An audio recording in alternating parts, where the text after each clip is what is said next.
Il y en a dedans. Par exemple, quand une voudrait décide, par exemple, de mettre en place un projet de responsabilité, comment on doit limiter n'est-ce pas? Par exemple, on travaille avec une relation de pouvoir, on travaille depuis avec un rôle de la sécurité et avec une autre qui est contre les crimes. Alors, je pense que c'est une discussion disponible, donc je vais pas, juste pour finir, nous avons eu cette année, il y a environ même pas un mois, les financières à Dubaï.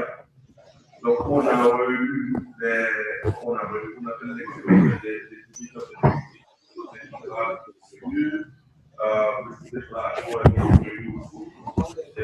une nouvelle directrice qui est l'américaine, un nouveau directeur pour Radio-Com qui est Mario, et le nouveau directeur de formation technologique qui est un coréen. Alors, et lors de cette liste potentielle,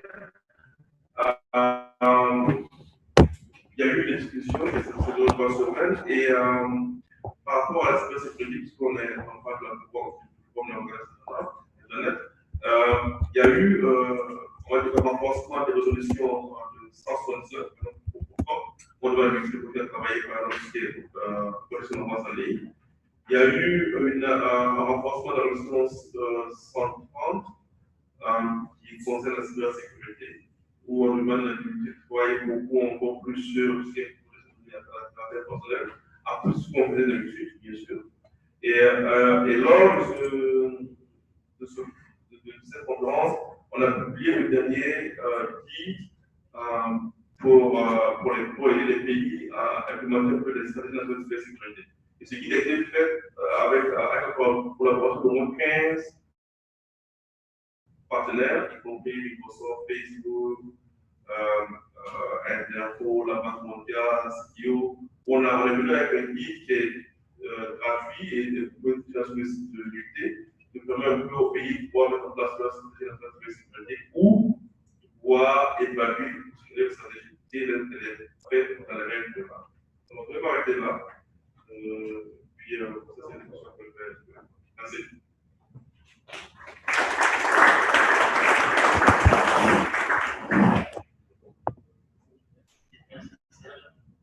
Il nous reste 2 présentations des questions. Je sais pas quelle.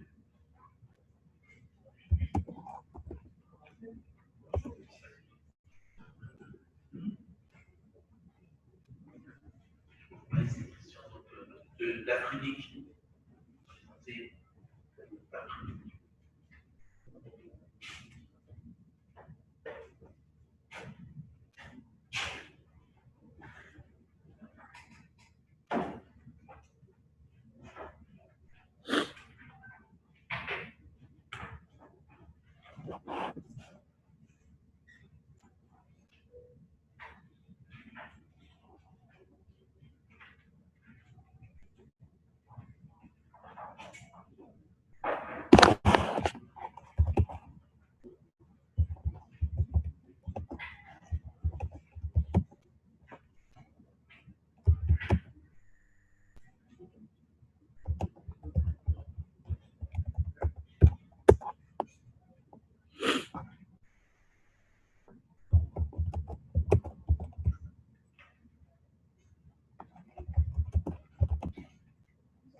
Ok, bonjour. moi, c'est Christian Bopé, donc je suis le président du Conseil sud-africain. Logiquement, cette présentation devrait être faite par les DG, parce que c'est eux qui gèrent la partie opérationnelle. Donc, je vais essayer un peu de donner un peu de temps libre. Ça, c'est juste la chose que les DG avaient fait, c'était l'année passée à Lagos, donc ils m'ont juste envoyé la photo pour essayer un peu de soulever certains points. Lors de la présentation de Yaoudi d'Aïkan, il a expliqué un peu ce qu'Aïkan fait, et parmi les points dont il a relevé, c'était la fonction Ayana, qui l'une des fonctions Ayana, c'était les numéros et les ICE numbers.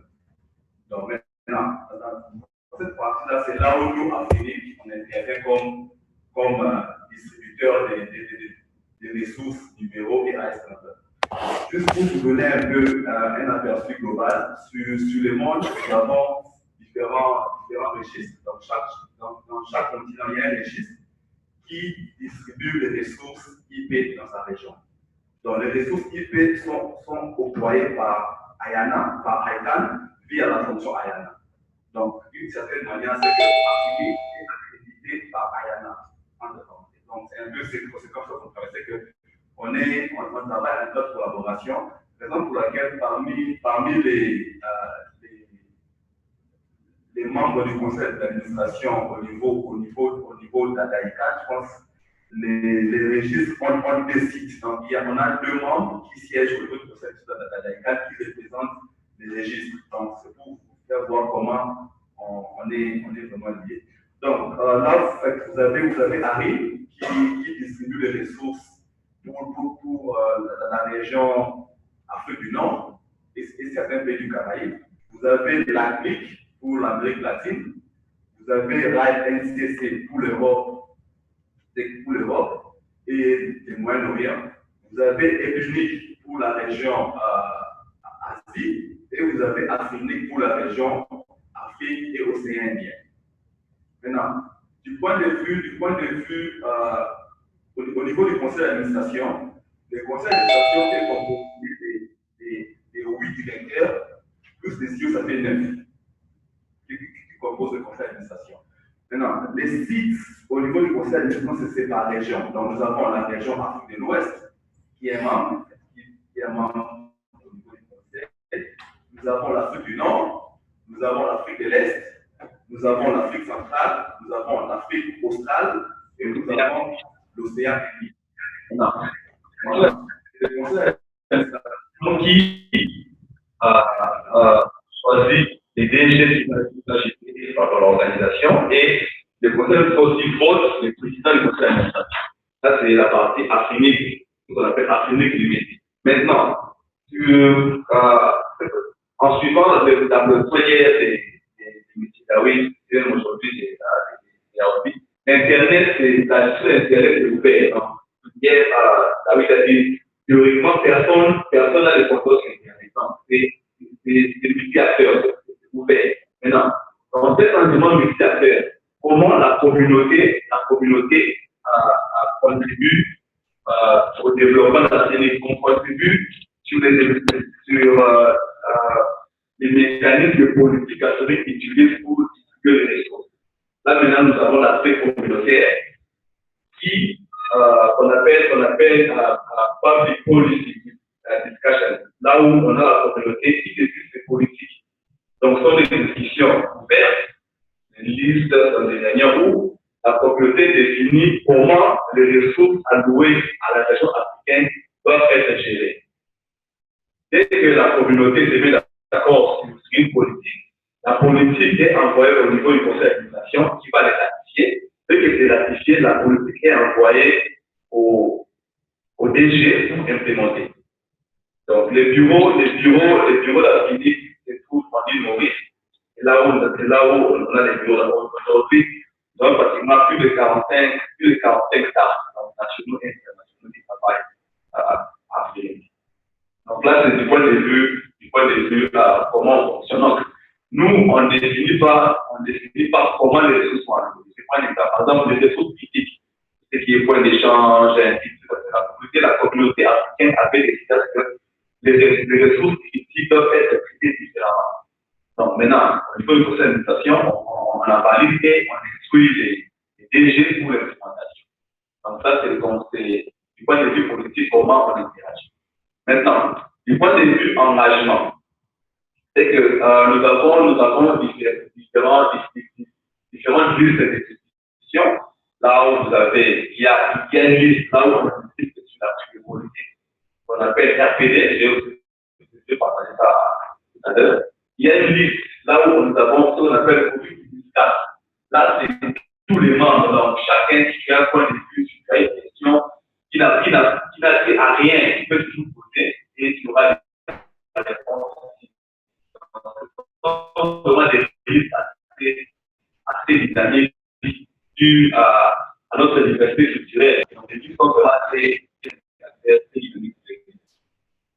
Donc, ça, c'est maintenant, nous avons les listes, rien que pour les membres.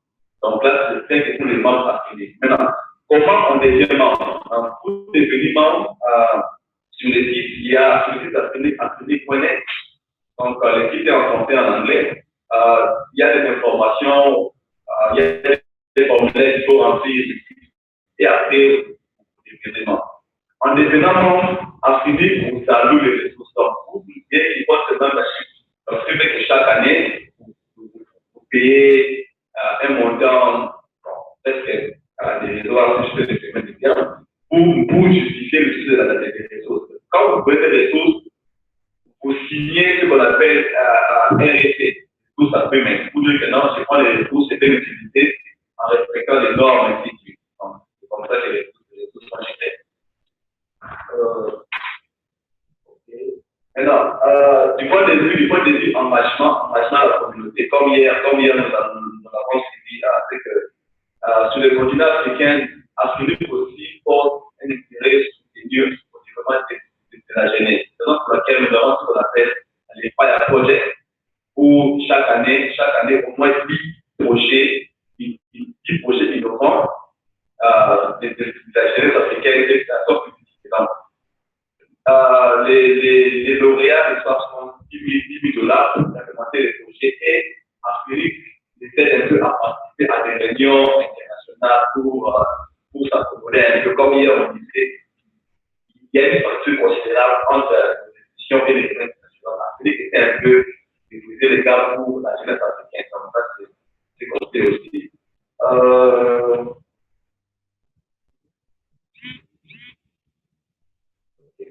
Maintenant, juste une précision. Sur l'aspect politique, nous avons donc la politique et le même indépendant. Quand je dis politique, donc il y a un chair qui gère ça. Les conseils d'administration n'interfèrent pas. Donc on laisse la politique fonctionner indépendamment. Je ne sais pas si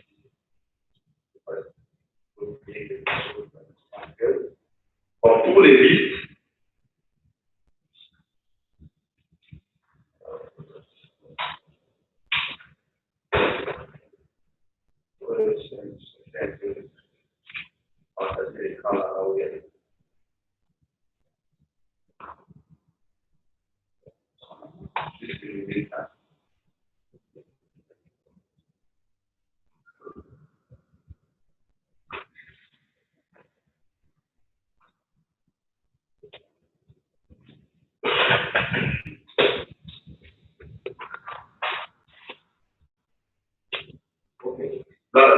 là, vous avez c'est que je vais vous conseiller. Ici, nous avons une communauté stade, là où la communauté discute.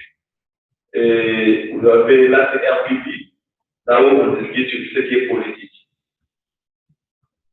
Donc, si vous êtes intéressé aux questions sur les politiques, je vous invite à vous inviter sur les listes. Je pense que je serai rapide de répondre des questions à la fin comme moi. Voilà. Il y a maintenant African. Il y a aussi African qui est là où vous avez des discussions liées à African. Sur le continent africain, vous avez African. Vous avez aussi il y a aussi annonces, là où vous avez toutes les annonces affiliées, dans toutes les affiliées encore comme information pour l'audience africaine. Donc, pour avoir la société. ces je pense que j'ai dit ce problème.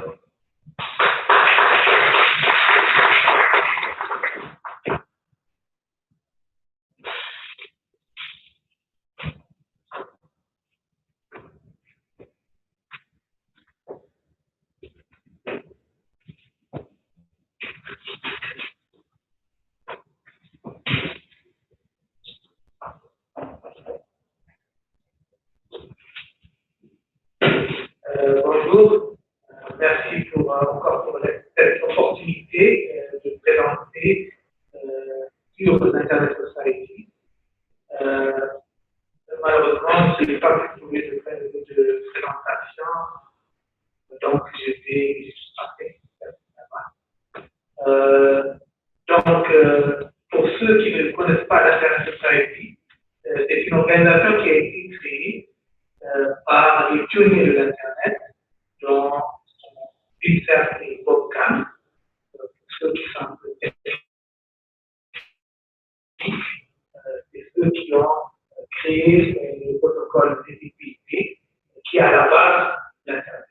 Donc, c'est vraiment les inventeurs de l'Internet, on peut dire, qui ont créé l'Internet il y a 28 ans.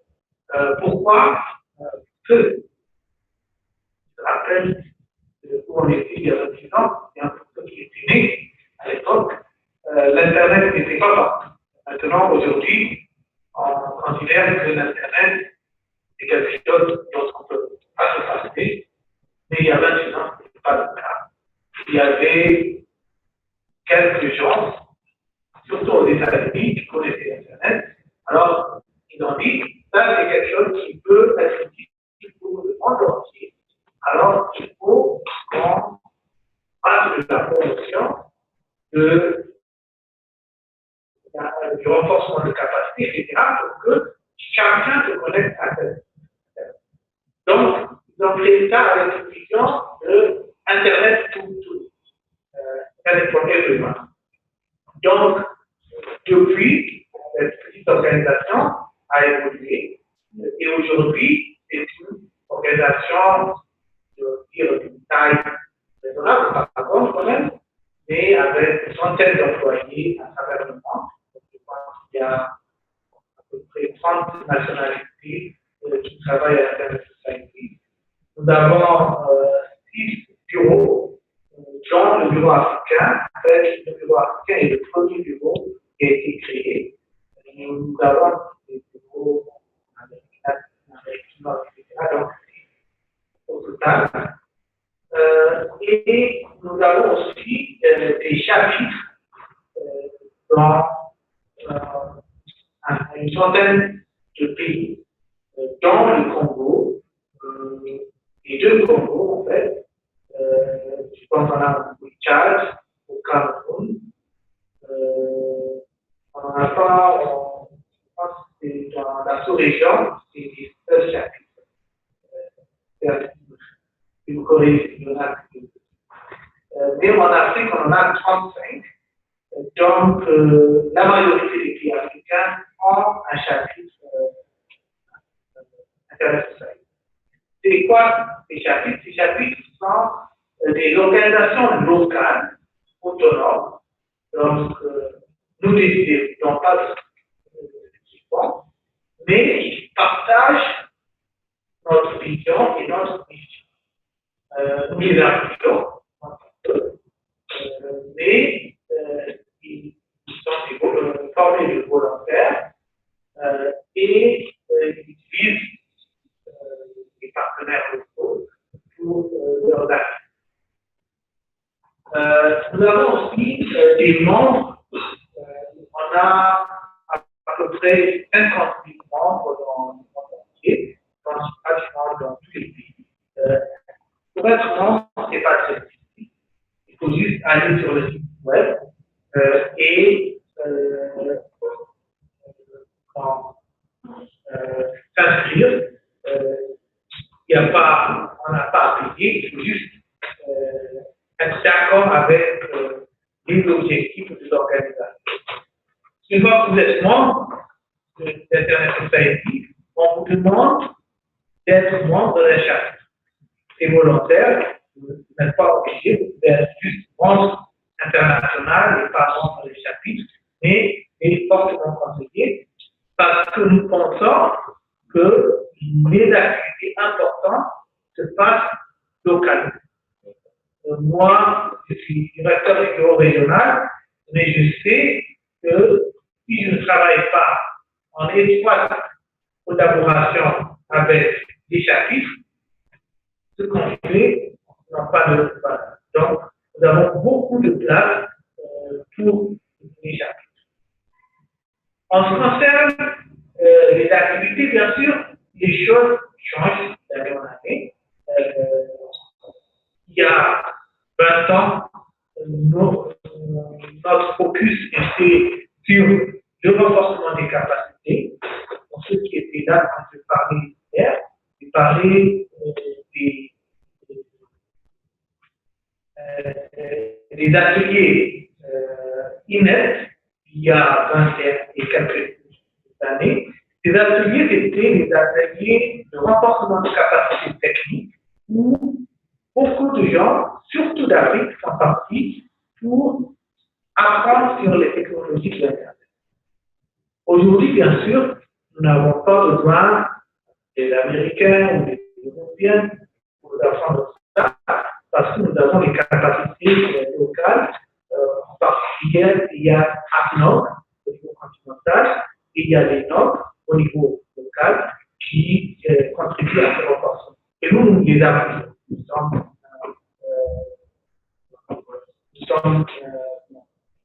Nous mettons nos ressources humaines et financières à la disposition de ces NOC parce que nous pensons qu'ils sont importants. Et je encourage pour développer des NOC localement parce que ce n'est pas possible d'avoir un Internet sans avoir des gens qui ont la capacité technique pour développer des NOC. Et je ne sais pas combien de NOC il y a en Afrique, mais je ne pense pas qu'il y en a beaucoup. Mais c'est critique. Souvent, on voit, je connais presque pas un hôtel en Afrique où il y a un Internet qui marche. Ça montre qu'il y a un problème de capacité technique. Qui continue d'y avoir, c'est vrai que beaucoup moins prononcé qu'avant, mais il y a tout ce problème. Mais nous travaillons aussi dans des domaines, quand l'Internet se développe, il y a des problèmes qu'on résout, mais il y a de nouveaux problèmes qui surgissent. Je me rappelle, avant, on disait, si on a de gros problèmes pour l'Afrique, c'est des grandes façons. Si on a des grandes façons, tous nos problèmes sont résolus. C'est faux. On a aujourd'hui des grandes façons raisonnables dans beaucoup de pays, mais on a de nouveaux problèmes. On a beaucoup de problèmes dont on a parlé, les points d'échange Internet, que nous appuyons, en fait, que nous avons piloté, je peux dire, il y a 10 ans, et qu'on continue à appuyer. Il y a l'accès des réseaux communautaires qui sont très importants parce qu'il y a une partie de la population africaine qui risque d'être marginalisée et il faut penser à eux. Le modèle commercial, c'est bien, mais il faut aussi qu'il y ait un modèle complémentaire pour donner l'accès à ces gens. Nous pensons que la gouvernance de l'Internet est importante parce que l'Internet, ce qui fait l'Internet, c'est le fait que tout le monde est concerné, travaille ensemble pour cet outil formidable. S'il n'y a pas cette discussion, nous risquons de perdre cet Internet qui a une importance de plus en plus croissante dans notre vie personnelle et professionnelle. Donc, il faut qu'on continue à discuter, à résoudre les problèmes. Il y a des problèmes, il y en aura de nouvelles, de nouveau. Il faut qu'on discute et résoudre ces problèmes. Donc, la gouvernance Internet est importante. En troisième lieu, notre priorité pour cette année et pour l'année prochaine, c'est la sécurité de l'Internet des dossiers. Même vous pouvez dire peut-être pourquoi les Internet des dossiers, est-ce que c'est aussi important? Si, parce que on ne sait pas, mais nous avons tous des Internet des dossiers avec nous. Même notre portable peut être considéré comme un Internet des dossiers, et de plus en plus d'entre nous ont des smartphones, des intelligents, etc. C'est bien, mais ça vient avec des problèmes de sécurité, de privacy qu'il faut prendre. Donc, nous sommes en train de travailler et j'espère que de plus en plus de pays africains deviennent conscients parce que le problème de la sécurité des communautés, c'est encore plus difficile que la sécurité des ordinateurs. Parce que les IoT, ou bien les objets connectés Internet, en général, on ne sait même pas qui c'est. Il peut y avoir ici, par exemple, une caméra qui est connectée et personne ne le sait. Ça, c'est dangereux. Parce que c'est un problème qu'on ne sait même pas qui existe. Donc, nous voulons vraiment travailler sur ça avant que le problème sorte de notre main. Et j'espère que vous allez nous aider. On a un grand projet au Sénégal pour un projet pilote, si je veux dire, parce que c'est difficile de le faire partout, mais nous espérons que les autres pays en dernier lieu, notre quatrième priorité, c'est la sécurité du routage de la c'est un peu plus technique, mais si j'essaye de résumer très vite, l'Internet fonctionne en échangeant les messages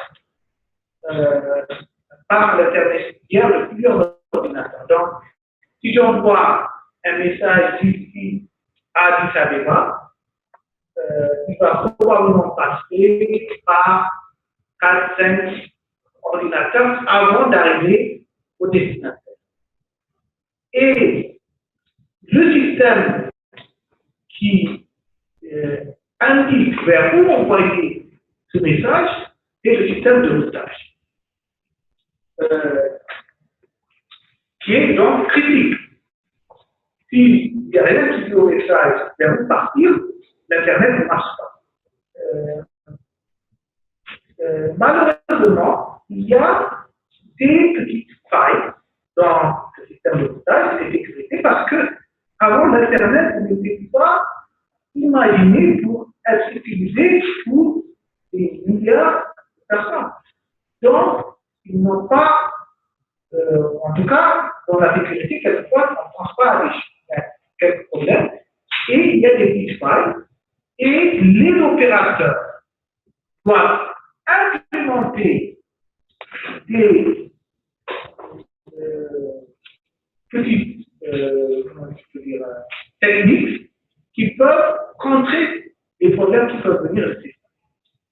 Donc, nous avons un projet qui s'appelle Manœuvre qui encourage les opérateurs à faire les pratiques, à mettre en place des pratiques qui permettent de sécuriser le système de routage. Ça, c'est très important parce que si le routage a un problème, c'est tout l'Internet qui a un. Mais malheureusement, en général, ces pratiques ne protègent pas l'opérateur entre nous. Par exemple, je peux parler des liquides parce que je vois monsieur devant moi. Donc, quand liquide implémente manœuvre, liquide ne va pas être particulièrement protégé. Mais ça va lui demander quand même un petit travail. Parce qu'on est en train de discuter avec liquide pour qu'il implémente manœuvre. Mais ils vont protéger l'Internet. Donc, ils deviennent de bons citoyens de l'Internet. Et ça, c'est important. Donc, nous sommes en train d'encourager les opérateurs pour qu'ils deviennent de bons citoyens de l'Internet parce que c'est seulement en devenant de bons citoyens qu'on aura un Internet plus équilibré. C'est comme l'environnement. Quand il y a une voiture qui pollue, ça ne va pas vraiment changer beaucoup de choses. Peut-être que pour avoir une voiture qui pollue moins, il faut que je fasse un peu plus. Alors, je peux vous dire pourquoi. Mais si je pense à l'environnement, je peux payer un peu plus. Donc, nous avons besoin de tout le monde pour créer des opérateurs qui sont de bons citoyens. Et donc, ça, c'est notre dernière priorité de l'année et aussi de l'année prochaine. Je vois que le président est impatient pour m'arrêter. Merci.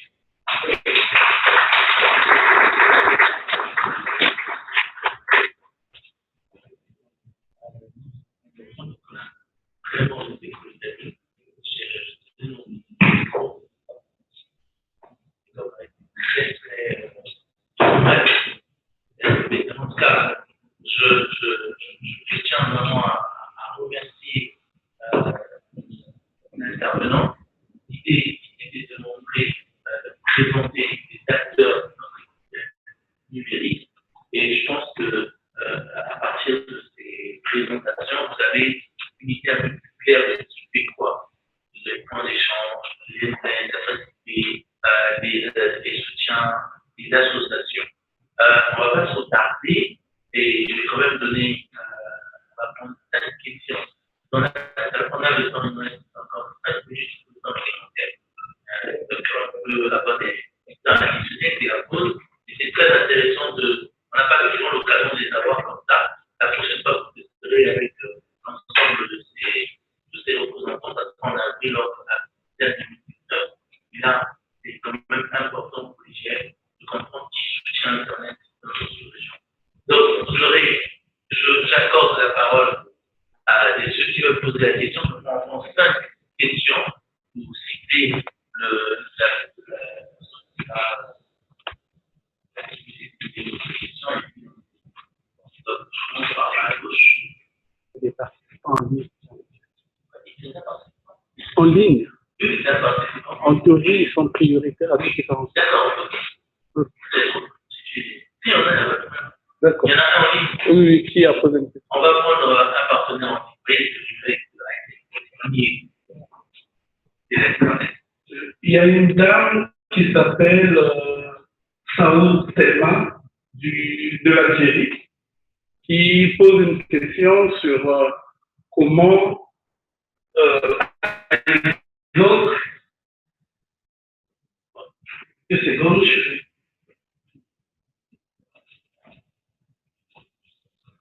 voilà, comment ISOC fait réellement pour l'intégration des services numériques au niveau des universités en Afrique.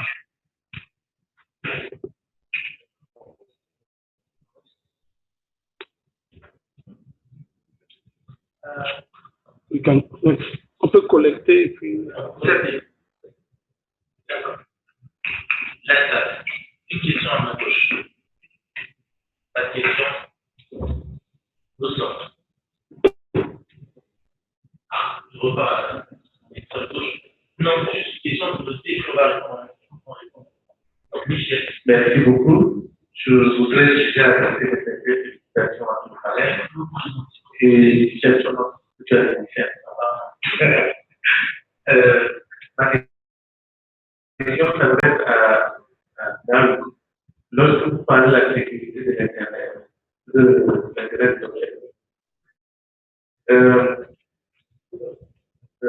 quel est le travail? Est-ce que vous avez fait un travail préalable dans le pays pour déjà avoir l'implémentation de l'Internet des objets ou pas de la sécurité? La seconde question, c'est quels sont les critères pour entrer dans le processus exploratoire que vous êtes en train de faire?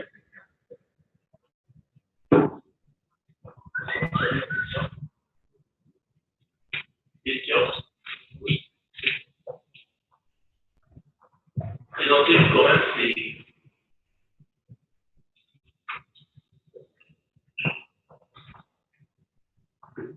Monsieur Tikaya, et ma question, je l'adresse à Monsieur Yaouri.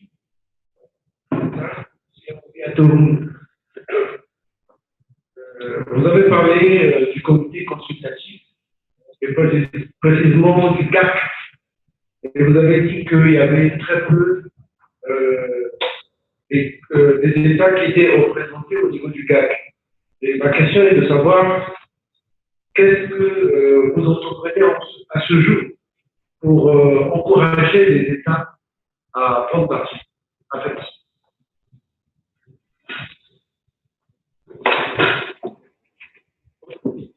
La troisième, devant.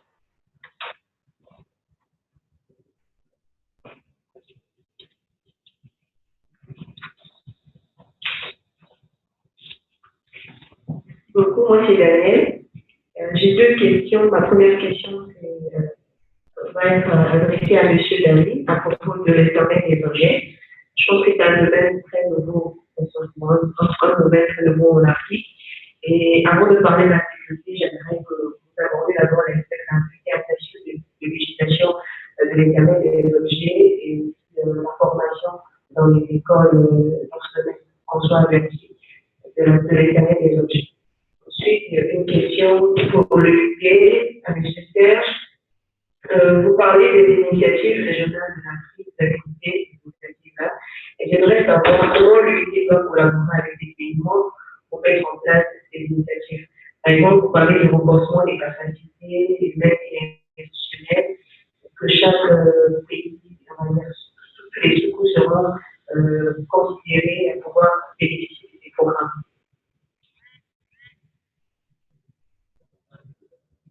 Quatrième.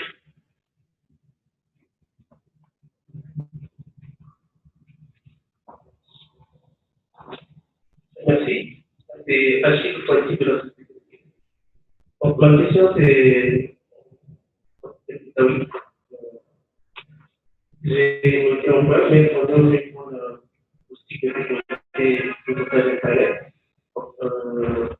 En reconnaissance, il y a déjà dans certains pays beaucoup d'organisations qui figurent dans la chaîne de des clubs en place, notamment en Côte d'Ivoire, il y a le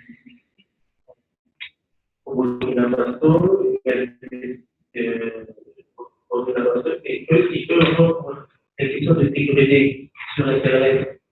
Et bien que hier, on a fait quelque chose sur le fait que Internet soit vraiment très très ouvert. Et moi, j'aimerais savoir si vous avez un rapprochement un peu plus particulier avec ces différentes organisations qui sont déjà en place, bien organisées, bien structurées, qui réfléchissent et qui aujourd'hui diffusent des théories ou bien des méthodes sur la sécurité de l'Internet.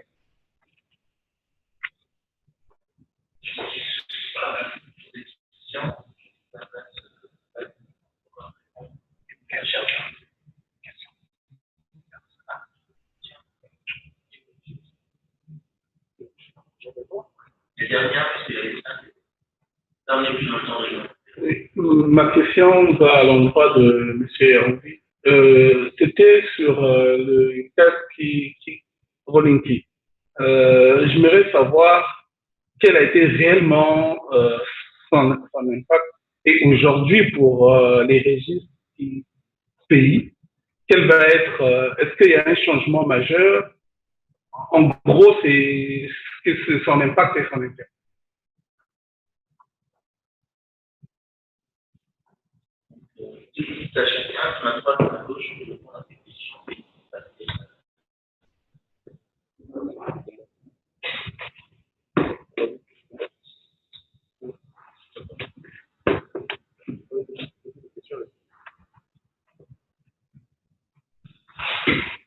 Alors, je suis qu'il y a vraiment des questions, bonjour.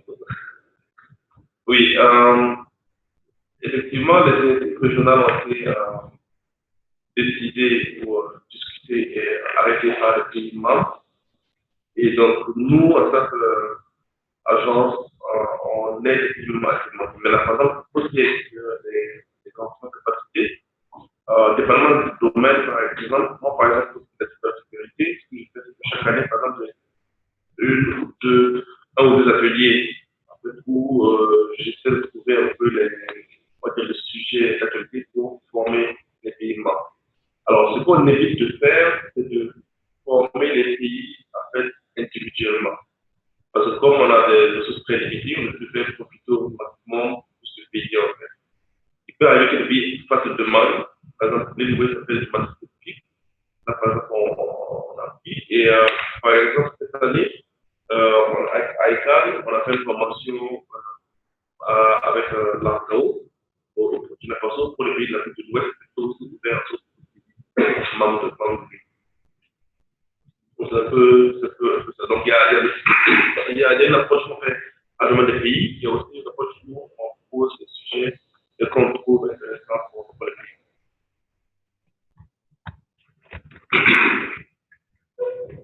Merci beaucoup.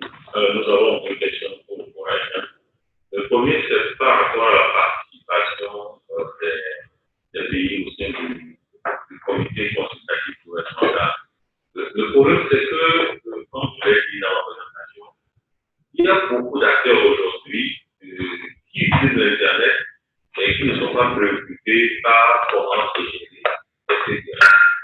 Et la réalité, c'est qu'il n'y a pas d'information au niveau de certains, disons, gouvernements privés, il n'y a pas d'information. Alors, ce que nous faisons, c'est que, en fait, notre département, dans le département dans lequel je suis, c'est le département chargé de l'engagement. Et ce département a été créé il y a un peu plus de 5 ans. Et l'objectif, c'est de permettre que les pays qui ne sont pas tellement impliqués dans ce cas soient informés. Donc, dans la pratique, ce que nous faisons, nous avons des missions spécifiques que nous faisons dans ces pays pour rencontrer les autorités et les informer de l'importance de leur participation dans ces comités. Je dirais qu'au niveau de l'Afrique, nous avons eu beaucoup de progrès. Le Congo, par exemple, représenté, il y a beaucoup de pays. Mais il y a certains pays que nous continuons par sensibiliser et que leur participation, l'action que nous faisons, c'est la participation.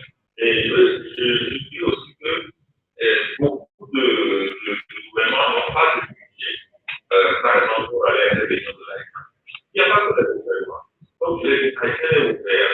Toutes les structures du pouvoir participer à ce l'Aïka, par exemple. Les gens qui s'occupent privés, les régulateurs, je crois que c'est important que tout le monde ait un budget pour moins suivre les activités de l'Aïka. Nous sommes par réunion privée et toutes les réunions sont présentes. C'est la considération que nous espérons que nous serons beaucoup plus de pays. Et le problème qui se pose aussi, c'est que quand il y a un changement au niveau de cette activité, il y a des gens qui sont changés. Et quand il y a des choses changées, nous devons expliquer voir comment, par exemple, c'est remplacé par les structures qui est dans le sens. Donc, c'est ce que nous faisons. Maintenant, la deuxième question, c'est avec le AICA. Est-ce que c'est toujours une clé de sécurité, une clé cryptographique qui est liée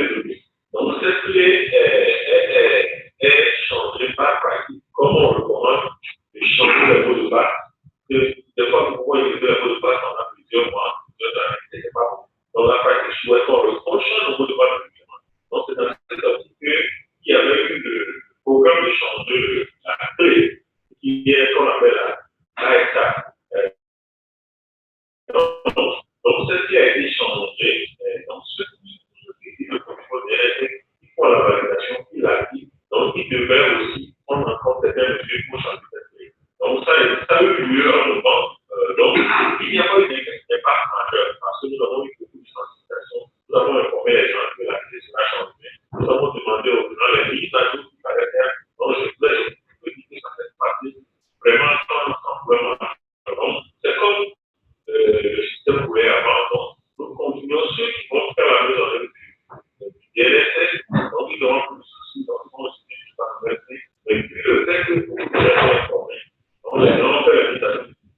Donc, ça n'a pas impacté l'utilisation de l'Internet au niveau. Ça a vraiment impacté sur l'utilisation.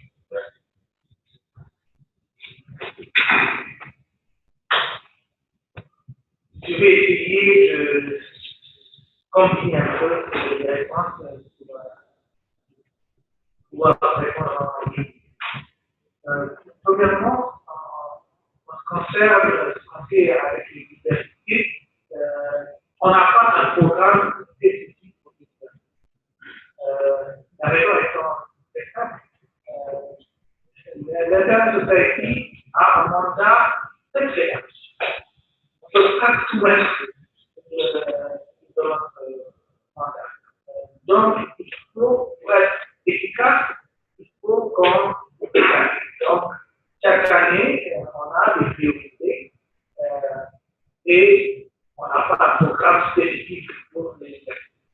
Ceci dit, nous avons des programmes qui bénéficient des universités. En particulier, par exemple, nous travaillons étroitement avec les réseaux de recherche et d'éducation, AML, et les universitaires. Les universités sont les premiers pays. Nous travaillons aussi sur l'IETF, donc la promotion de l'IETF dans les universités, et ça aussi c'est très important. Malheureusement, je n'ai pas le temps pour aller dans les détails, mais si vous êtes intéressé par ça, n'hésitez pas à me contacter. En ce qui concerne les bibliothèques, c'est vrai, on pourrait dire qu'on est un peu futuriste de parler de la sécurité des bibliothèques. Mais bibliothèques, quand je veuille ou non, ils sont en train de rentrer. Voilà. On n'a vraiment pas besoin d'en faire beaucoup de choses. Il y a beaucoup de jeunes qui ont des bibliothèques. Il y a des outils qui viennent. En fait, quelque chose que j'ai remarqué personnellement, je garde de l'entrée d'une technologie entre le monde développé et le monde en développement, est en train de diminuer. Quelque chose que j'ai vu avant, il y a 30 ans, quand vous voyez quelque chose en Europe ou en Amérique, ça prenait peut-être 15 ans pour venir. Maintenant, c'est plus le cas. Quelque chose que vous voyez là-bas, un an après, vous le voyez en Afrique. Par exemple, Uber. Quand il y a eu Uber aux États-Unis, moi je pense que peut-être en 20 ans, on va voir. Mais un an, 2 ans après, il était déjà en Afrique. Donc les choses vont très vite. Et les Internet de l'Occident sont en Afrique. On a fait de l'électrique, il y en a en Afrique, ils sont en train de se développer. Maintenant, la sécurité, malheureusement, on y pense après ça. Je ne sais pas combien parmi vous avez acheté des smartwatches, des smartphones. Il y a quelqu'un qui peut lever la main sur vous avez un smartphone. Moi, j'ai acheté ça. Donc, on a soit un smartwatch, soit un smart TV, soit quelqu'un de smart. Mais, est-ce qu'on a pensé à la sécurité? En général, on pense à la sécurité après. Et souvent, après la sécurité. Donc, nous, parce que nous voulons un Internet sécurisé, il faut qu'on soit là pour alerter les gens et pour travailler aussi avec les institutions. Vous avez parlé d'abord, il y a des institutions qui travaillent dans la sécurité. Très bien. En fait, au Sénégal, on travaille avec des organisations, on essaye de les renforcer pour qu'ils comprennent les problèmes et pour qu'ils travaillent sur ça.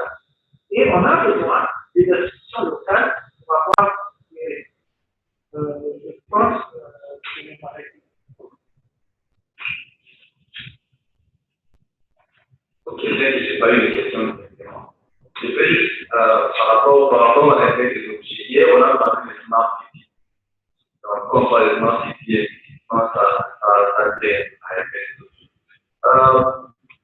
Pour affirmer qu'il y a deux points que parfois je n'ai pas mentionné, que je voulais mentionner. Premièrement, c'est lié à l'investissement des IPv4. Parce qu'actuellement, Afrique est en train de distribuer son DN/8 et d'après les projections faites avant la fin de l'année prochaine, donc dans le sud d'Afrique, on aura plus de IPv4 à distribuer. Ce qui fait que ça encourage aux membres qui désirent avoir des IPv4 pour avoir des IPv4. Autrement, vous n'aurez pas de IPv4. Les différences concernant les IPv6, comme actuellement maintenant nous tous sommes en train d'équilibrer, Afrique organise des formations pour la définition du IPv6, on a commencé il y a 10 ans.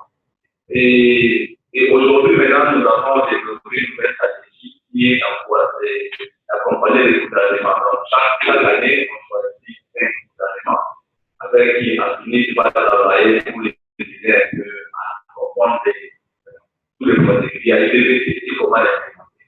Le troisième point que j'allais aborder, c'était lié au fellowship.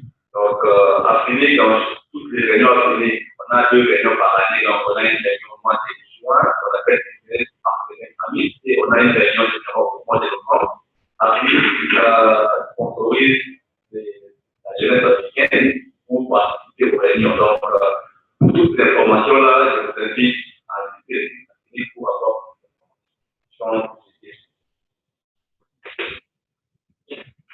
on a cette question.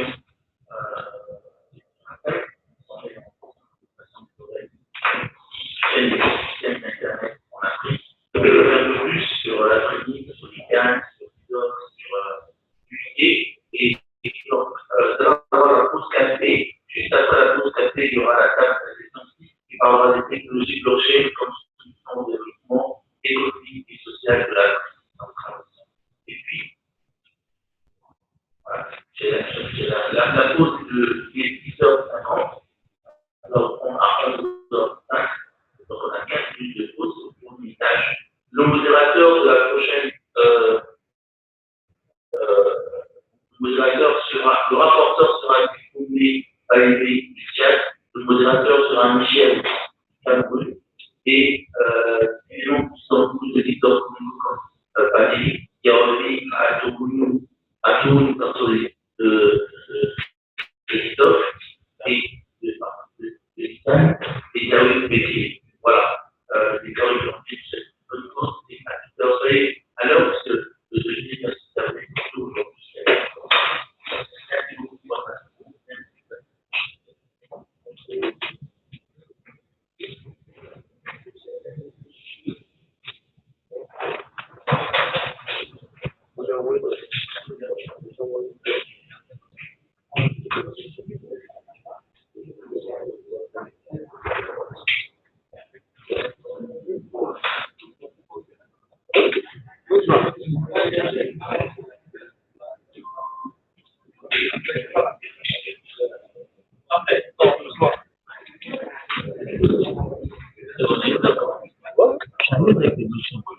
Ah, mais Clément a dit qu'il allait prendre.